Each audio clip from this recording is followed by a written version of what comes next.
Welcome to the Confident Mental Wellness Podcast. Challenge what holds you back, where we love on and challenge business executives, entrepreneurs, authors, speakers, thought leaders, and coaches to take us deep, revealing how self-doubt, negative thinking, and even sheer fear were secrets they refuse to reveal to anyone.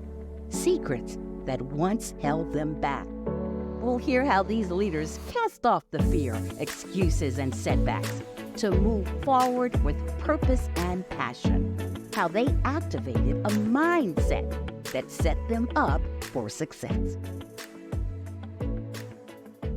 Hi there. I am Dr. Katrina Mattingly. Thank you so much, Mrs. Stephanie King Mattingly, for having me today.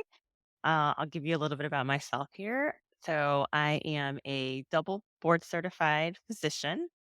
I am an emergency medicine board of physician first, and then about 6 or 7 years ago, I got my obesity medicine certification. So I am boarded in those two specialties.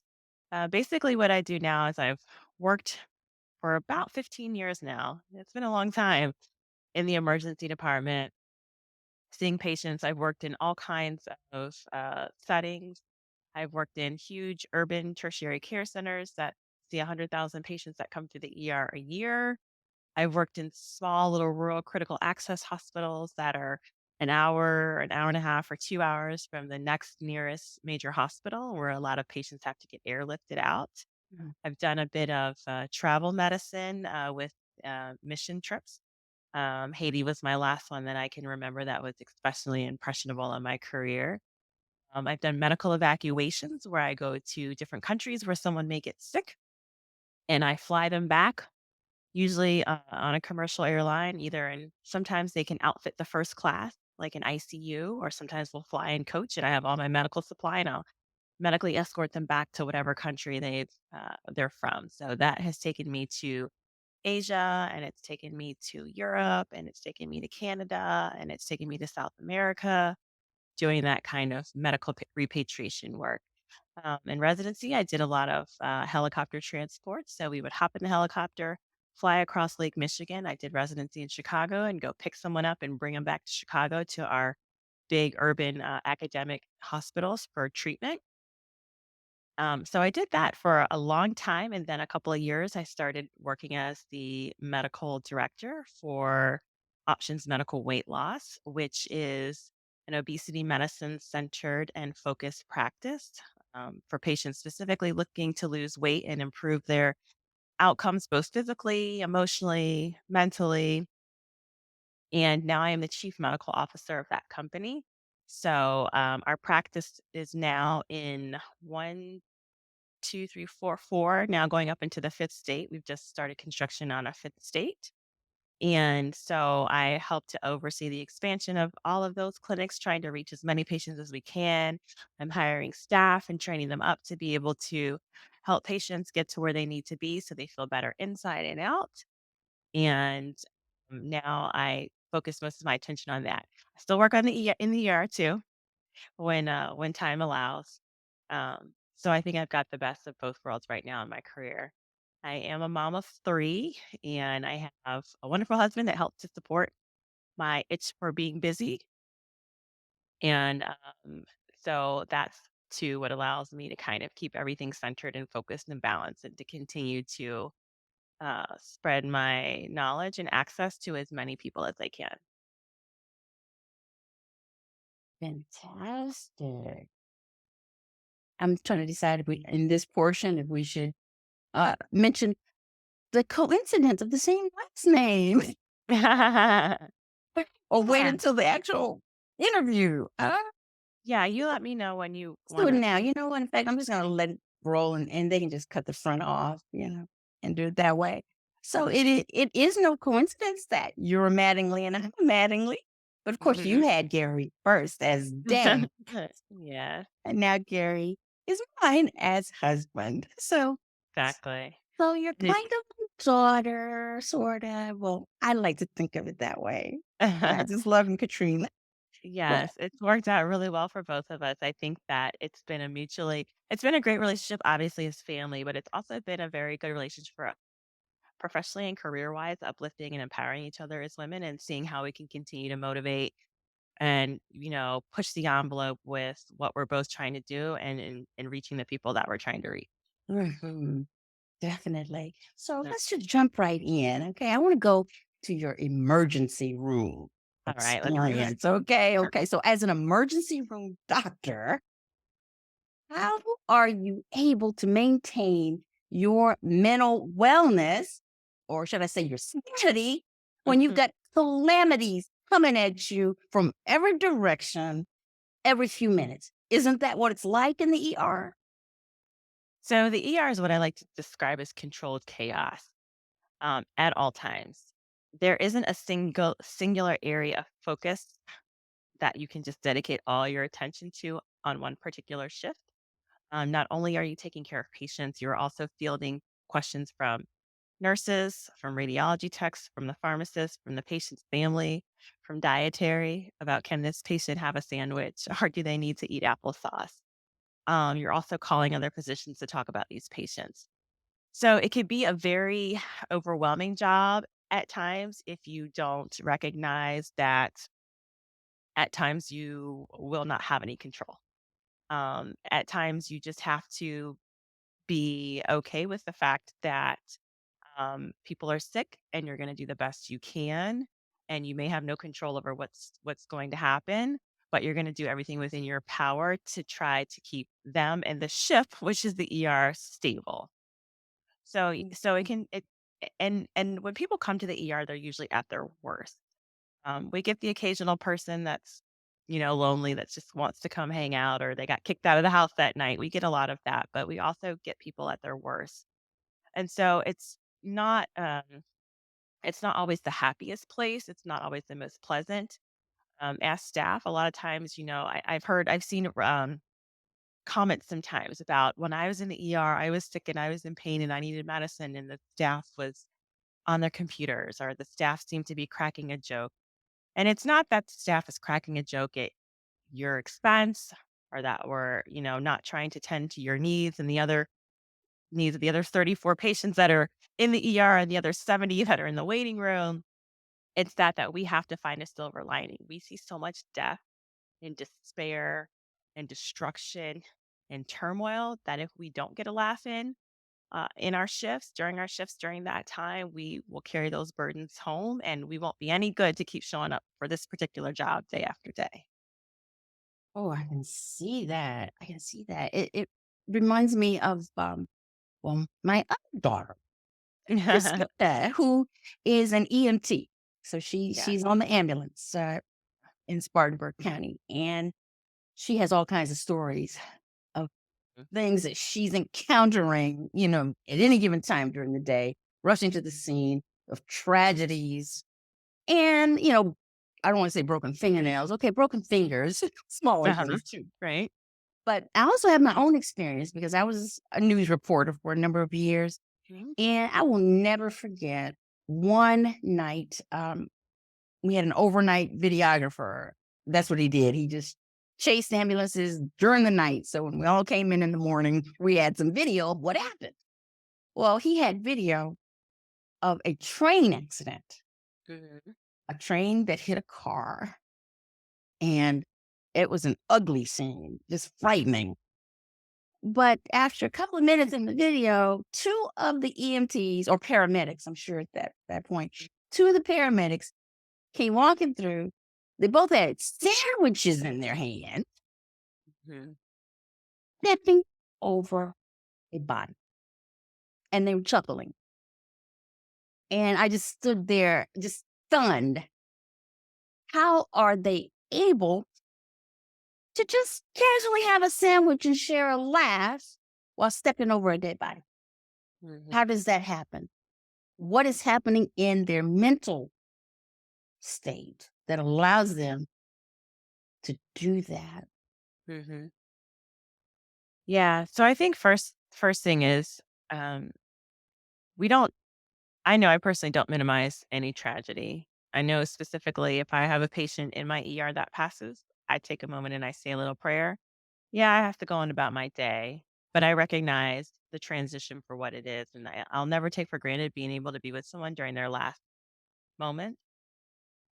I think when you work in the emergency medicine field, or if you're a first responder, that you learn to compartmentalize pretty early on.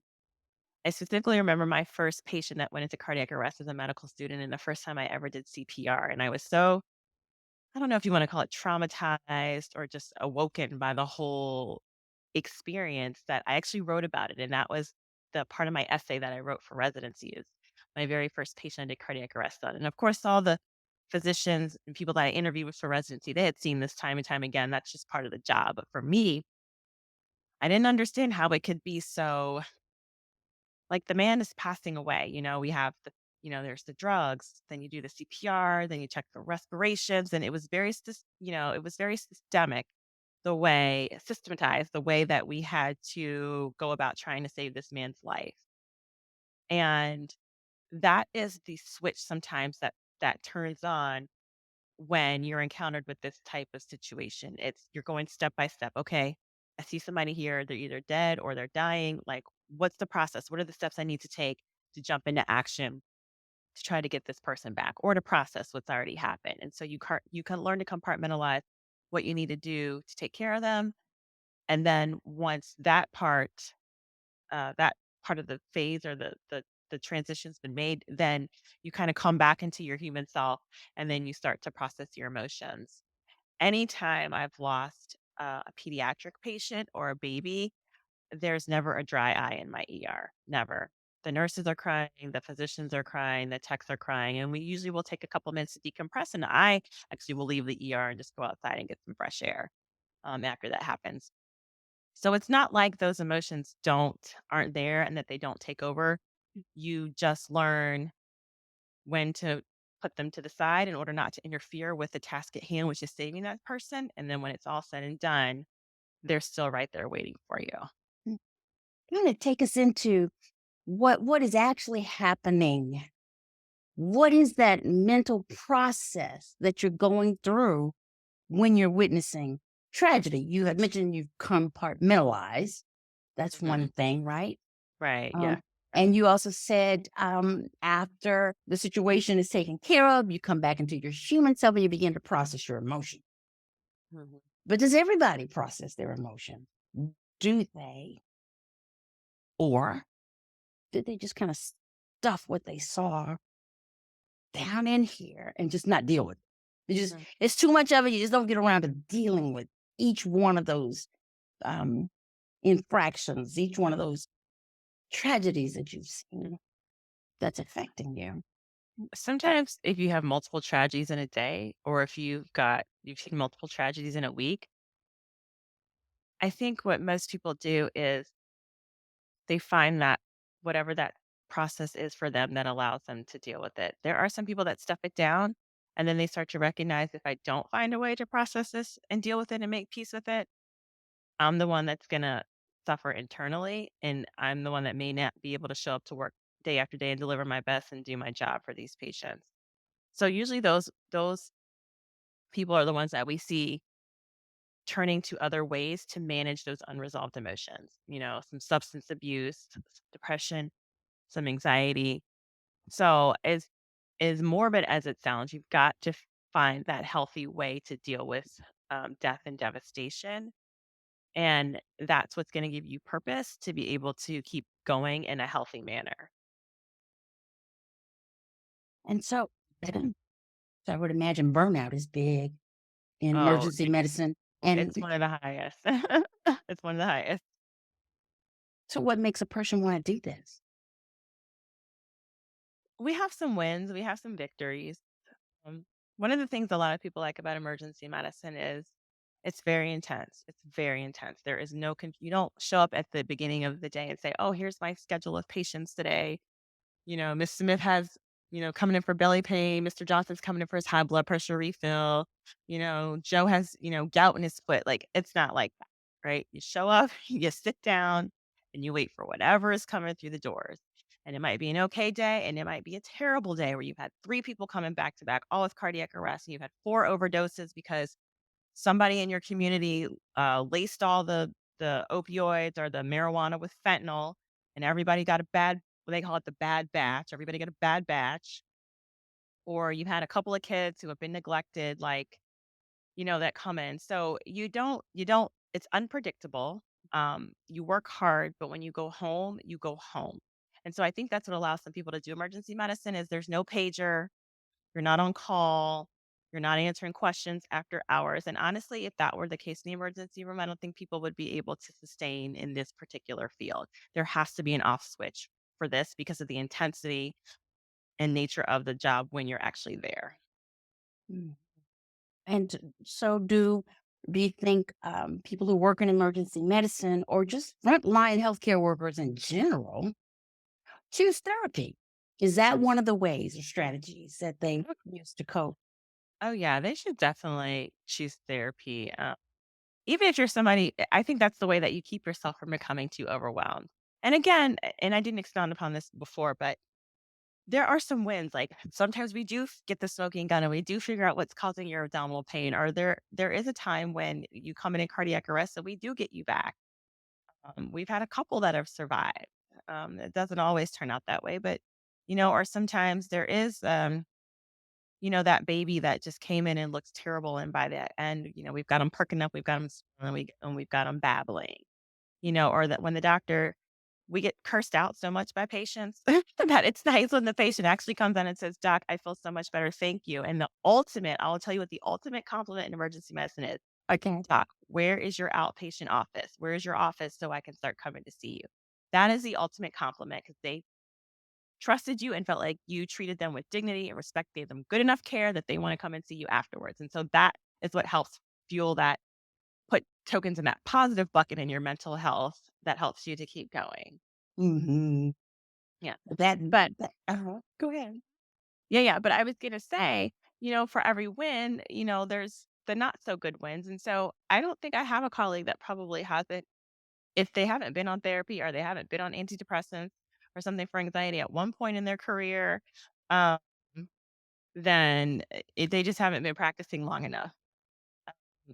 Um, everyone I've talked to pretty much, everyone has their different ways of dealing with it, but a lot of people have therapists for various reasons anyway, Um, maybe, you got some kid issues, maybe you got some marital issues, but the emergency medicine, the job and how we process tragedy and trauma always filters into those relationships that you have at home and the dynamics of what you may have been seeking out counseling for in the first place. So I think it's actually a really good outlet. Everybody doesn't always understand the mental, responsibility and burden that it takes to do this particular job, and sometimes that therapist is just that neutral person that can help you process feelings, teach you better coping strategies, and allows you to remember to remain human throughout all of this. Mhm. You're not a robot. Nobody's a robot, right? You gotta stay human at the end of the day, so.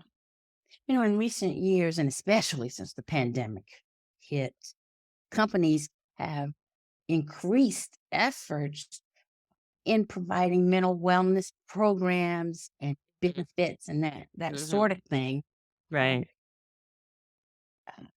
does that help? Do employees in a hospital or just in healthcare, do they take advantage of those benefits? Mhm. Yeah, that's a good point. So any job I've worked in a hospital always offers like the employee wellness line or just something where if you're having financial struggles, emotional struggles, psychological struggles, substance abuse struggles, they're supposed to hook you up with a counselor or the appropriate person to kind of help you navigate those challenges. And it's offered, but I'll be honest with you, I don't know how many or what percentage of people actually take advantage of it. Or maybe if they are taking advantage of it, they're just not speaking on it. A lot of people will speak on their personal relationships with therapists and counseling, sometimes medication, but few will actually say, "Oh, I reached out to the employee helpline and this is what they told me to do." but it's offered, and I think it should continue to be offered even if there's only a handful of people that take advantage of it. You know, you may have saved somebody's life, you may have saved somebody's career, you may have saved somebody from having their next mental break, their mental health break, so Right. Well, you would think that people who work in healthcare would understand a bit better about also taking care of your mental health. But I'm right. getting the sense that that's not necessarily true, that even those in healthcare Mhm, still suffer um, or concerned about the stigma mhm, having some mental health issues. right, They right, know that medication could help. right. Yeah, I think I so this is twofold. I do think it's definitely more, accepted in the medical community that, like, if you have a mental health issue, there's no shame, like, go get help, do what you need to do. I think sometimes people are hesitant because they think, "Okay, now I'm gonna get judged on my job, or my employer is gonna think I'm not fit, or if I take a day off, if I take off a PTO day, or I'm not having such a great day, or I missed too many days of work because 'cause I'm struggling mentally, or I've got exhaustion or whatever, that, that they may believe it's affecting my job performance, and they don't wanna be discriminated against on the job. So there's the bias of it, and then there's the actual feelings of possible discrimination that could come from being open, but not being too open, like being forthright, but then divulging too much about how much you may be struggling or how much support and resources you may really, really need. Mhm. And do you think they understand that because y'all see so much more of the scourge of the earth, I would say. Yeah. I mean, because you see that you would automatically know you need a little more help. You need to be a little more proactive about it. Mhm. But it's not happening that way. It doesn't seem, huh? No, it the help is there. I just don't know how effective that help is, for the particular needs of people that work as first responders in this field. It's unlike any other field, right? Even firefighters, firefighters, police officers, all these people are first responders. When people see, when relatives, get to the hospital, we've got your family member all packaged up like a bow. We've cleaned them up, we've put fresh clothes on them, we've got them all tucked in a nice little white blanket, but you didn't see them when they came in and when they were all bloodied or, had lost their bowels and were covered in that and hair was all over the place or they threw up, like, vomited, like all the ugly, nasty parts that no one recognizes that all the first responders take care of, we do that day in and day out. And we try to make them presentable when we bring them to you. So that also too is a lot of the mental burden. Like when we first see that person, before they're all packaged up like a bow and they're all mangled up, you take those images home with you. They're printed in your brain and you see them at night sometimes when you go to sleep. So it's hard to just leave the job on the job. So I think that to go back to your question, I think that the help is there. I just don't know if the help is as specific or robust or comprehensive um, as needed for processing this particular type of trauma. Hmm. So you don't think the programs, the wellness programs, and the wellness benefits are robust enough to address the deep need that healthcare workers have? Right. I think that the wellness programs are a great start. I think that opens at least gives people access. That opens access because a lot of times that's the biggest issue is access to the resources. So I think it's an excellent entry point, to get into the system, but then it's a matter of you or your colleague as an individual deciding that you're gonna bust the top off the can and, get all of those resources that you could possibly utilize and maximize what is offered. And then even take it a step further. Maybe you've got your foot in the door, you've been introduced to what you need, but maybe you need more. You have to take that step then from that point to go and continue to get therapy or see a different therapist or seek out a different type of therapy that's going to be most specific to what you're dealing with as an individual. Mhm. Okay. Yeah. So that's how I feel about wellness programs. They're nice and they're a great entryway. And I get it. We can't we can't offer everything to everybody. So I do appreciate the fact that they are um a resource to be utilized. But if you want to maximize your happiness, your understanding, your self-awareness, your processing as an individual, then you have to take that and take it a step further. That makes me think of this. Every job, you've got some folks who are going to complain. Some folks, the company's not doing enough for me. My hours are too long. I don't like my schedule. The work is boring. Whatever the complaint is, Mhm. right? Right. Do you think that employees expect the company to do something about it, fix this so that I'm happy at work? Mhm. Or is that responsibility on the employee to take charge of their own mental wellness? So I think it's on the employer to make sure that there's no factors that are contributing to unnecessary stress on the employees. I think every job comes with its own stress. And I think when you pick a career and when you pick a place to work, those are things that you have to take into account. There is no stress-free job. Um, but I think the employer's place is to create a non-toxic environment where people can thrive to address any barriers or things that can exacerbate negative emotions and deteriorations in mental health for the employees. Um, and then beyond that, I think that there is some level of self accountability that I've gone to my employer. Yes, they were responsive. They did X, Y, and Z. I'm still struggling a bit. Maybe I can go to the corporate wellness program and see if I could take it a step further from there. So I don't know. The way I see that is that really you have to decide if you are going to challenge those things, that distress that you may be feeling, anxiety or worry or fear or just frustration, whatever that, mangled ball of emotion that you got down in here that has somehow come to you because you're on the job. Mhm. You got to decide that I'm going to challenge that. Yeah, you Challenge definitely that. I'm gonna look at it and I'm gonna do what I can for myself and right, not depend on my boss or my job to fix this for me. right. And then sometimes when you come back and you've had a good experience and you're feeling better, like that's infectious. Other people will take note.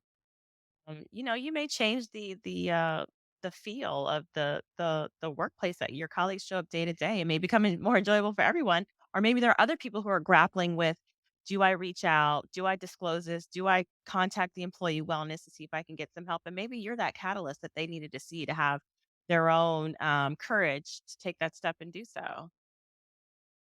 Sure, sure. We put our doctors on pedestals. We do.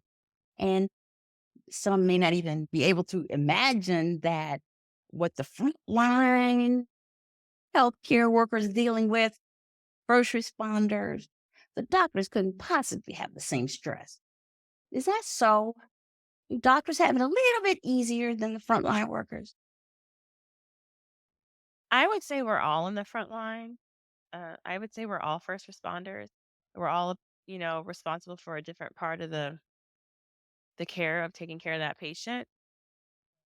Maybe the paramedics or the EMT are like, they couldn't possibly know, or the fireman's like, we're the ones that had to use the jaws of life to get the patient drag him out of the car. Or we're the ones that dragged him out of the river and did CPR and, got him back. And then they bring him into the emergency department and you take over and you're dealing with a patient, you're dealing with a family, you're dealing with, oh, insurance says they have to go here or they have to go there. You're dealing with the tired, overworked, ICU physician who that's just like eighth patient of the day, So it's a different set of challenges for each of us. So I wouldn't try to minimize or exacerbate any one person's, responsibilities over the other. it's all along this continuum with different stressors, but the ultimate goal is just get the person well, you know? Yeah. So Yeah. And I have to ask you this question. mhm. Is there a difference in finding mental wellness in your profession, on your job, as an African American and young, very young and youthful looking physician? What challenges have you faced, uh, as you present? Right. So that's a really great question. So all those things right there that you've already mentioned have all presented challenges. I went through the same, 4 years of medical school that everybody else did. I went through the same 3 years of emergency medicine residencies my colleagues did. Then I went through obesity medicine training and board certification. So, the journey in terms of, education and what we do, it's there.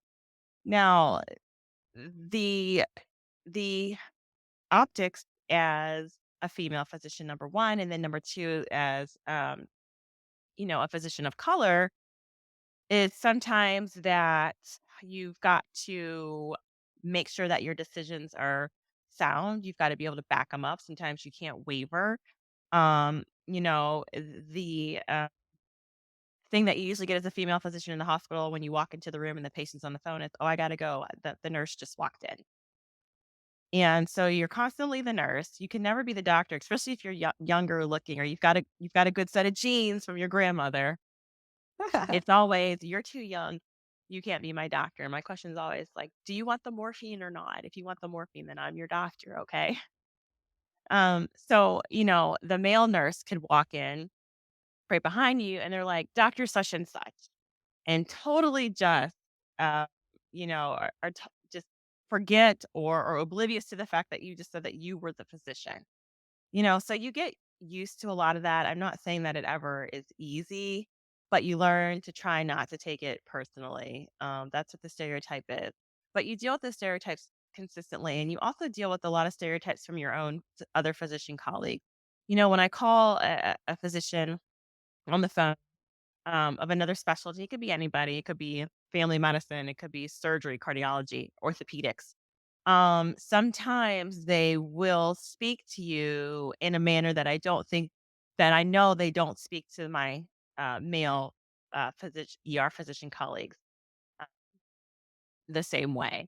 Um, so you learn to not only do your best to maybe fight some biases from patients, because remember, you walked in and you're the nurse.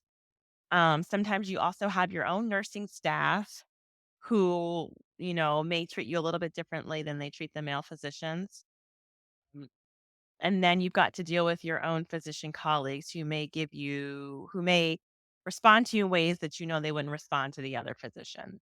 So that's a mental burden that you carry all day long while you are trying to save people's lives. It makes the job harder. It adds another layer of mental fatigue that maybe some of my white colleagues or some of my male colleagues don't even think about.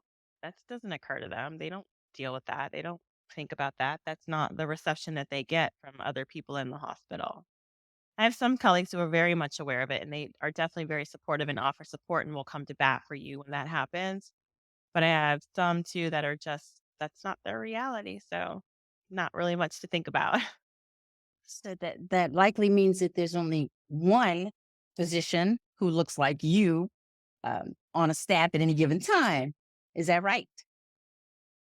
Yes, I believe, I think so. There have been a few places where I've been the only one that works in the ER or the only female, and the receptionist mix. There are a couple of because nurses traditionally have been more female nurses that usually are positioned in the hospital. We have male nurses too, but they're just happy. They're like, "Ah, we've got a female physician. We haven't seen one in like years. Welcome, doc. We're so happy that you're here."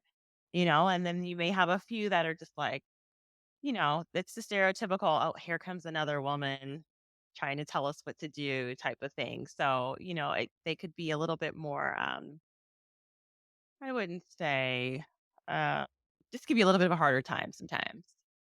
Um, So, for doctors who are like you, do you all know each other? Do you meet? Do you comfort each other? Are you able to vent as a mhm. doctor? Yeah, so I definitely would say that when you see that other physician of color come through, physician of color or female physician, and if it's both, then there's um, that extra identifying factor that kind of gives you commonality. Um, I feel like we always try to just make sure that we're not giving each other a hard time. We're making sure that we're working together, remaining respectful, maybe sharing a little laugh of, familiarity. And I definitely feel like there's that unspoken, like, we are sharing similar experiences. So let's try to make this, pleasant and not perpetuate any stereotypes and move forward and show that we are just as qualified and competent to deliver good care. Trina, I'd like to, Dr. Mattingly, ask you to please get just a little bit personal with us. What strategies, what tips, what are you doing at the end of your long, treacherous day to get back to a sense of peace, to release the Mhm, anxiety and stress? What do you mhm. do? So usually what I do specifically, again, if there's been a tough case, I'll always go outside and I'll just take a breather.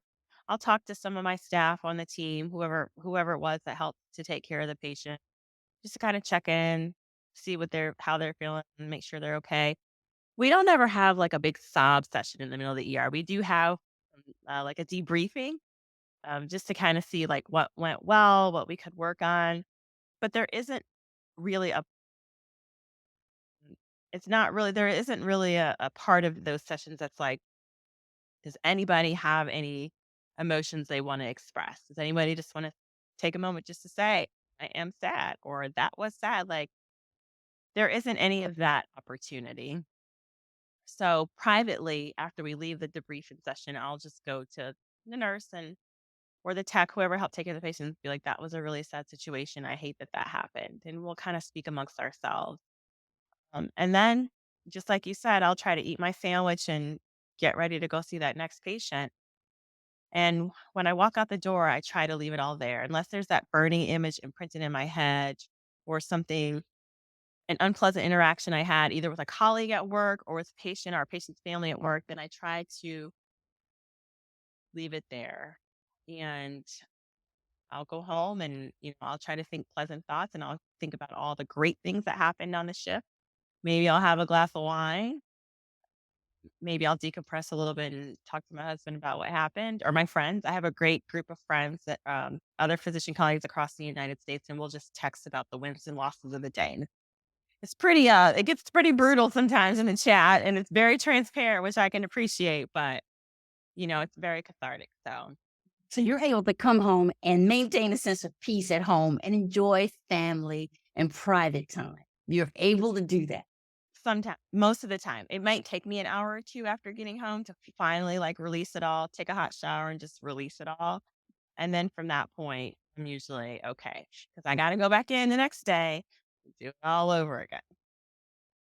Okay, so I'd like to shift gears now Yeah, let's do it. because not only do you have the important work of being an ER physician, you have found the time and have the drive to start a weight loss clinic that is expanding into several states now. It's called Options Medical Weight Loss. Yes.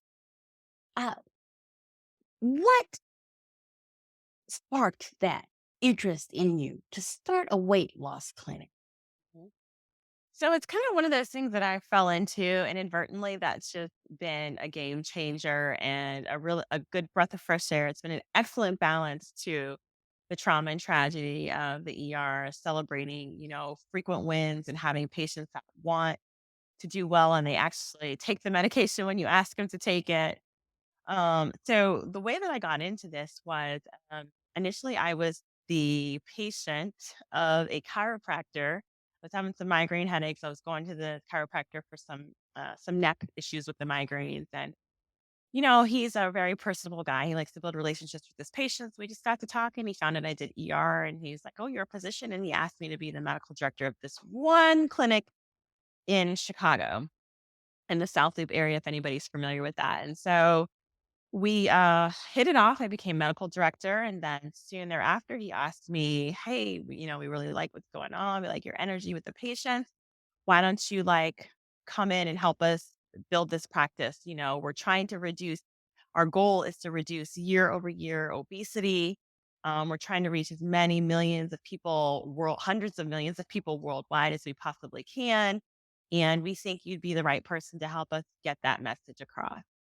So I came on then as I was medical director. We were expanding, we're building more clinics. We got into more states. Now I'm the chief medical officer. And we continue right now to help tens of thousands of patients across this country. And, eventually I do think we're going to be able to reach people all across I know we're going to be able to reach people all across the world. It's been a very, very, very fulfilling job because it doesn't just change people. Everybody wants to look nice from the outside, but there have been so many people where they're like, "Doc, I came off my blood pressure medicine I've been on for 10 years. Doc, my cholesterol is better. They took me off my Lipitor or my, atorvastatin, or my lovastatin, or Doc, my hemoglobin A1C is went from 11 down to 6. So thank you so much for that." And you're bringing longevity and adding life and years to people. You're adding years to people's life.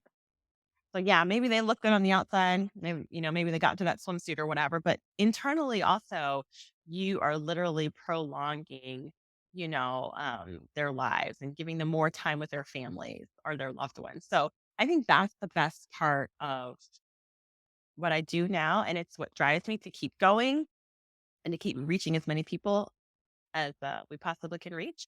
People just need a little help sometimes, right? They're like, "Yeah, I want to do it, but I don't really know where to start." So that's what we're here for. Sure. So, how big of a part does mental wellness play when it comes to weight loss? I mean, you're a weight loss clinic, so I'm sure you have weight loss medications to go with Mhm, that, right? mhm, The medications can only do so much, isn't that right? mhm, What's happening on that mental side that mhm. makes it work? Okay. So first of all, a lot of people that are struggling with weight are also struggling with the mental health challenges. Either the mental health challenges brought the weight or the weight has brought the mental health challenges. So it's all a vicious cycle, right? So we have people that maybe they're super depressed or maybe they're super anxious or maybe they're a little OCD and food is their outlet, right? Or either they're not as mobile or they're not moving as much anymore. They've kind of, lost that energy because they have some depression and so they're packing on some pounds. So now we have someone who has gained some weight. Maybe we have somebody that's gained weight for another reason. Maybe they're on a totally different unrelated medication. Maybe they had a knee injury or a back injury and they're gaining weight. So now they're gaining weight and they don't like how they look. They're not as mobile. And so now they're also becoming depressed or, becoming anxious. So it goes both ways. The weight can either cause the mental illness or the mental illness can cause them to put on, some weight.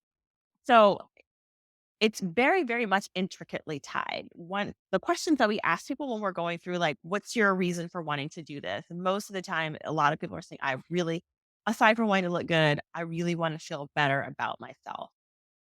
And I don't think I've had a single patient that didn't say that. What a So lot they of people think that losing the weight is going to make them feel better about themselves. part of it, part of it. Yeah, Mhm. they think they're gonna feel better once they get some of the weight. I think what a lot of people don't realize too is that, um mental health and like food are tied together in the brain. So when we eat good food or when we eat food, it releases dopamine in the brain. Dopamine is the feel good chemical, right? It's what allows us to feel happy, to feel light, to kind of feel uplifted. And food plays a huge part of that. When you get that food as as a reward, or when you feel satisfied, that kicks off dopamine into the brain. So that helps you also to just feel better in general. One thing that's really, really interesting is there's actually a disorder called Gorman syndrome, and it's someone that's had a traumatic brain injury, and it's affected the part of the brain that's responsible for like eating and dopamine and feeling good. And now this person has a specific predilection or a likeness for fine food. So they'll go to food festivals and wine festivals, and they'll be at Wow. Whole Foods and the gourmet market, always buying up like the best foods and tasting the best food. And this is an actual like brain injury. So people don't realize that, yes, it's not just in your mind, it's not just willpower. There are actual like centers in the brain that have chemicals that control how you eat and what you eat. It's all tied together and how you feel after you eat. Have you ever had That's people that have come to you and the weight loss has been successful, okay, and they're expecting that I'm going to feel better about myself, but the weight's gone, but they never dealt with what mm, was in here that caused them to gain the weight. Have you right. seen that? Right. Yes, absolutely. Those are the ones that come back usually. Do they They blame yo-yo. you? Do They they blame you? yo-yo. Sometimes sometimes if the weight's not coming off fast enough, they'll look at us and be like, "What's happening? Why is it not coming off?" When I see them coming back over and over again, like they've lost it, now they're back, they've lost it, now they're back, then, you have to start delving into, well, what is going on psychologically that allows you to come in here and do great, and then the minute, you're gone, the weight comes back. Like, are you depressed? Are you anxious? Are you a binge eater? You know? So there's definitely, I think, a tie sometimes when people are coming in over and over and over again. And until you fix, psychologically what the cause of their unhealthy relationship with weight is, really, then you're going to continue to see the same thing and their emotions are going to continue to ebb and flow. And nobody wants to be in a constant state of flux, right? We like what we call homeostasis, which is just like a steady level of stability and feeling good. Nobody wants to be up and down all the time. Mm. So you, I guess at some point, if they're coming back like a yo-yo, you're going to have to tell them you got to deal with your issues. Mhm. Do you turn them away, or do you No, we don't see know. them as a client and help them get that kind of help? Well, so we talked about the importance of therapy. So a lot of what our team does is like in essence therapy. We have nutrition counselors that sit with them step by step and they go through their diets and they go through what they're eating and the best time of day and how they're feeling when they're eating it and what are their triggers, specifically like what are your triggers? So, it's not just that you have to go see like your mental health therapist or your mental health counselor. Your weight loss coach and your nutrition counselor are also part of that therapy. You can hit therapy from all different angles. Sure. And you're able to provide that too. Okay. Mhm. Who is your ideal client? Hmm. My ideal client is somebody who has uh, mm, the willingness, the want, the desire, and the excitement to make a change. Usually that change is for themselves, but it's usually also something for like, they're like, I can't run after my kids anymore and I want to be able to run after my kids. Or they've got something important like a wedding. They're just really excited. They're really motivated. Motivation is a really, really big one. The more motivated the patient is, like the more I know we're going to be successful. So a motivated patient, someone who has a bigger purpose other than just like wanting to look good on the outside, has some internal things that they've been dealing with that they feel like are related to or triggered by the weight, and is just really excited for like the next phase. They work with us, they do everything we ask, they give us feedback, and then just slowly we just start to see the weight come off and their numbers, their labs, their blood work starts to improve. And then they go out and they tell, other people about what a life-changing experience it's been for them. Do you think people know that a weight loss clinic is a viable option for them? How do they even hear about a weight loss clinic? How do they choose a weight loss clinic? And if they do, is it because they are feeling like failures on their own? So a lot of patients do come to us by word of mouth. A lot of patients have also kind of done some more of your other like commercial non-medical programs that are out there. And then a lot of people, their doctor, like you go to your doctor, you get your annual physical and it's usually the same, right? It's your cholesterol's a little high, your blood pressure's a little high, your hemoglobin A1C, your blood sugar's a little bit high. You need to diet and exercise. Here's some medication. You need to do some diet and exercise. So a lot of physicians are finding out now that obesity is actually a chronic disease. There are a lot of genetic factors at play. I just went over how food and the brain And satiety and dopamine are like all tied together. And so now finally physicians are starting to treat it as the chronic disease it is and recognizing that it also requires chronic lifelong treatment and maintenance. So, more primary care physicians are starting to delve into it too. But for those that are not quite that familiar with it, or not, maybe they're not that comfortable with like prescribing, say, for instance, like phentermine, a controlled substance, they will send those patients to us, or those patients will come to us because this is literally what we do. So it's interesting that you said, like, how do you get to know that there's an obesity medicine center or clinic out there? Mhm. That's one of the things we're aiming to do. We're trying to let as many people know that we are here and we are available and that it's not your fault. Just it's not just willpower, it's not just you having a bad day. There is an actual real like DNA and genetic reason that you are struggling with your weight.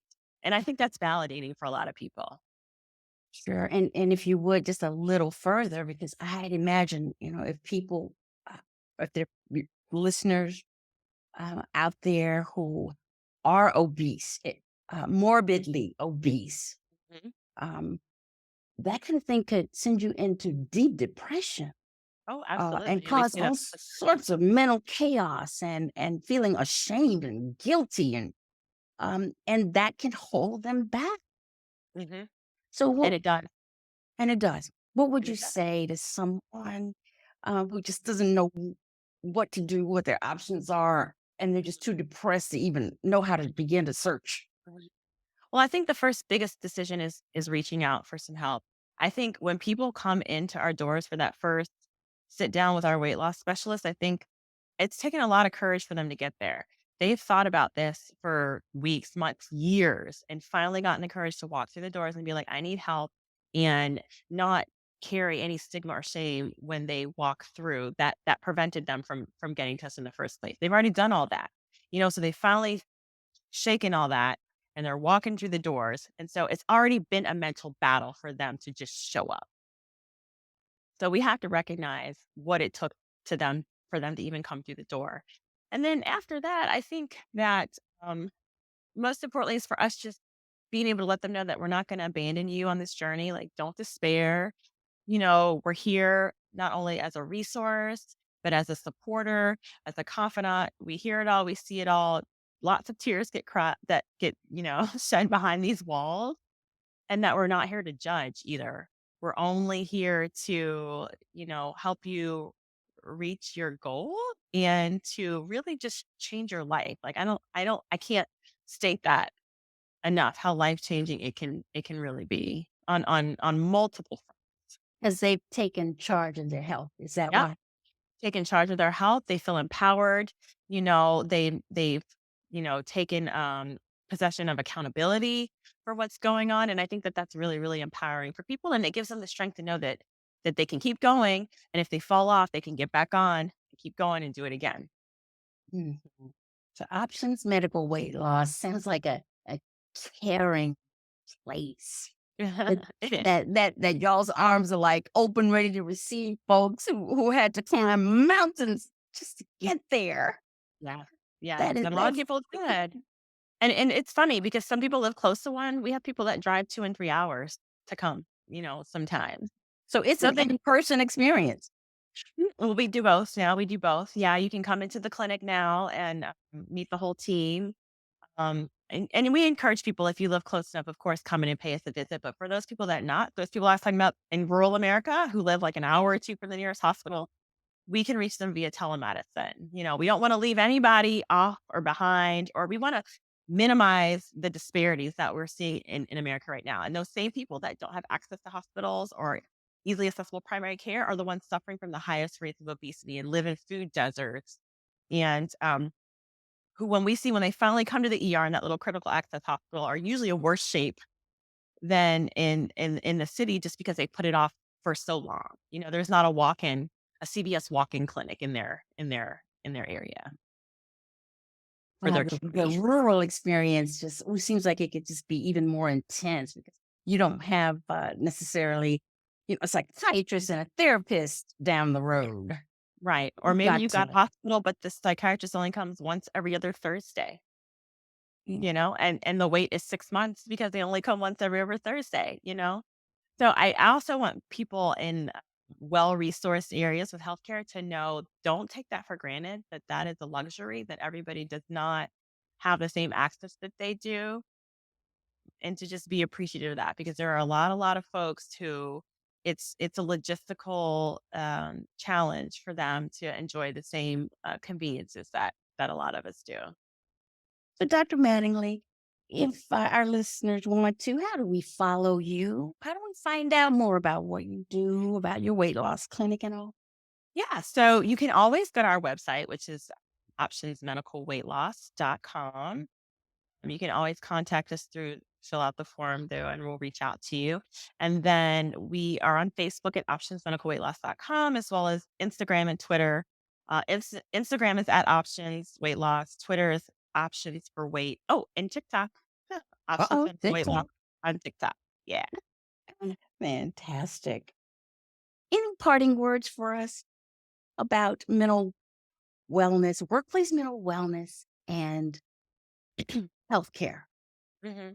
Yes, I will say in any workplace, find your support network, whether that's your cubicle mate, whether that's your manager, whether that's just the lady in the cafeteria who likes to talk to you about her grandkids. It doesn't matter. Find that one person that you know sparks joy, brings you joy.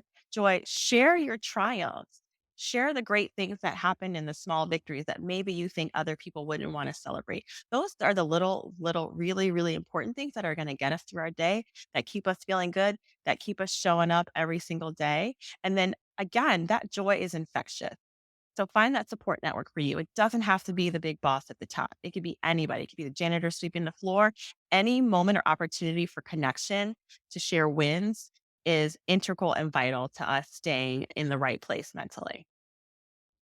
Dr. Katrina Mattingly, Chief Medical Officer of Options Weight Loss Clinic in Chicago, emergency room physician. Thank you so much for joining us for Challenge What Holds You Back. Thank you, Miss Stephanie King Mangley, for having me here. Happy to come and talk to the listeners anytime. Because everyone's journey to confident mental wellness includes challenges, you're going to find a lot of value in our newest book, The Secret You Hide Holds You Back: How Letting Go Sweetens Life and Makes You Free. It's coming soon. If you know of a leader who would be perfect for this podcast, they've cast off the fear, excuses, and setbacks to activate a mindset that sets them up for success, please send them my way.